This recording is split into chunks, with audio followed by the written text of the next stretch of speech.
Welcome to Weekly Digest, where we highlight the works of ministers of government as they push the administration's development agenda.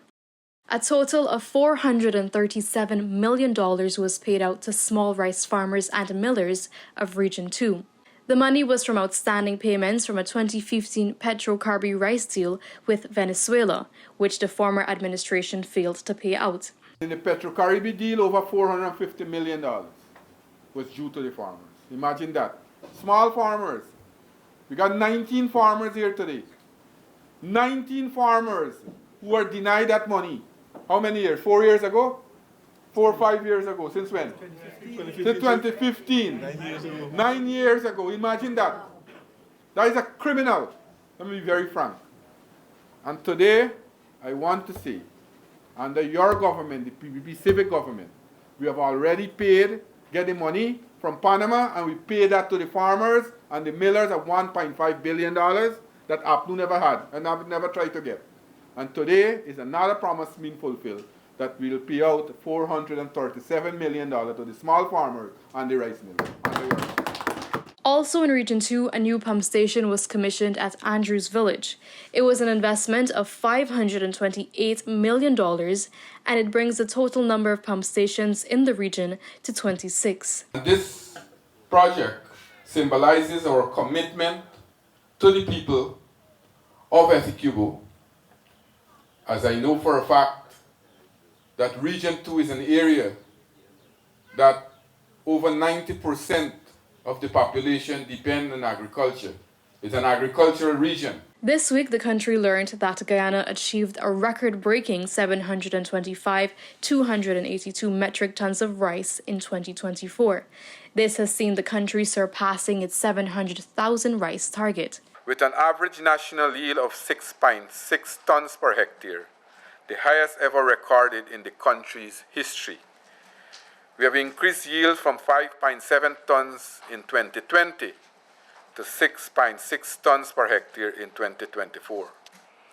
For the last 4 years, we have seen an incremental increase in rice production. In 2021, we produced a total of 559,789 tons. In 2022, we produced 610,595 tons. In 2023, we produced 653,706 tons. The government will be expanding free medical screening to secondary school pupils in 2025 as part of the comprehensive Child and Young Health Program. Every child will undergo a series of health examinations, including dental, hearing, and eye care. For this year, we have been able to screen 17,311 nursery school children. We are checking their eyes, their ears, their mouth, and do a general checkup for them. And similarly, we were able to do 19,554 primary school students, and again, doing the same thing. Some of these students, once we find that they have a pathology, we are able to bring them into our clinics or hospital, and we are able to treat them.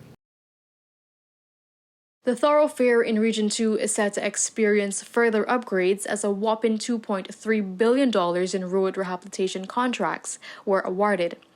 Minister of Public Works Bishop Juan Edgel overlooked the process that saw 179 small contractors receiving contracts. The engagement of small contractors do not put at a disadvantage the big contractors. But what it certainly means is that everybody, at all different levels of the scale, whether you're small, medium, or large scale, can be engaged. The local government and regional development ministry has accounted for 32% of the 50,000 jobs that was promised by the government in its 5-year term. When the pathway program was commenced, and when it was conceptualized, it was for several reasons. One is that we were ensuring that we met our manifesto promise of job creation. So those persons who are employed under the pathway program are persons who were previously unemployed. And we wanted to ensure that at most households we would be able to have another person in that household be employed and therefore earn an income to contribute to that household. Since 2020, approximately $12.5 billion was expended for the completion of over 1,865 houses. This update was provided during the Ministry of Housing and Water's year-end press conference. These completed houses spanned a range of categories, including low, moderate, and middle income. We'll understand, too, that we are not leaving anyone behind. Every segment of our population has an opportunity for equal access for home ownership. The government is also well on track to surpassing its 50,000 house lot allocation target in 2025. A total of 10,791 lots were distributed in 2024 alone, exceeding the government's target for that year.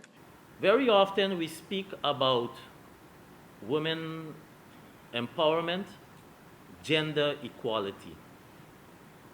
Our analysis of the allocations that were done will show that 46% of those allocations were done to females. Let me repeat, 46% of the allocations were to females. And I'm not talking about joint applicants. The joint applicants is actually 26%.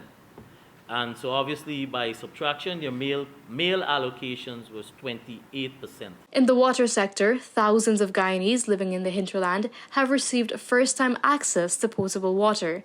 In the hinterland, more than 15,000 persons are receiving water for the first time. In 2024, some 2,800 residents benefited for the first time from first-time access to potable water supply under the Unserved Areas Program. It is targeted for 100% access to water by the end of 2025 in all hinterland regions. Therefore, no segment of the population will be left without access and supply. The Housing Ministry also expected to change the lives of 987 families as the government aims to regularize their house lots. Contrary to what has been peddled, our regularization program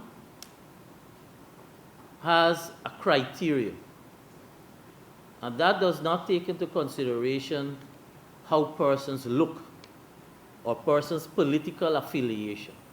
That takes into consideration, one, our love for the people of Guyana and the citizens of Guyana. Providing more opportunities for easier home construction has always been key on the development agenda for the government of Guyana. This is a testimony of almost 1,500 Guyanese who have been supported by the Steel and Cement Subsidy Program.